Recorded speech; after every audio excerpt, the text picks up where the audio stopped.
Hey guys, welcome back to this video. In this video, we'll talking about why do we need Splunk when we have APM tools like Dynatrace. Splunk and other log analytics tools like the ELK Stake do a lot more than what APM tools do like. There are also APM tools which can do a lot of what Splunk can do too, like App Dynamics, which has log analytics built in since 2016.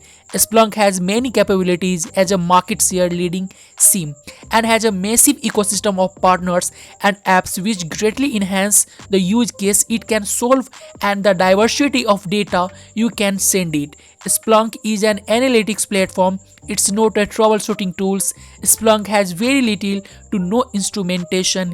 Instead, you send it data collected from logs or other APIs. APM tools like primarily troubleshooting tools with other use cases, and hence they have workflows to assist with that capabilities. APM tools also track topologies of applications and track transactions with instrumentation they have in their agents.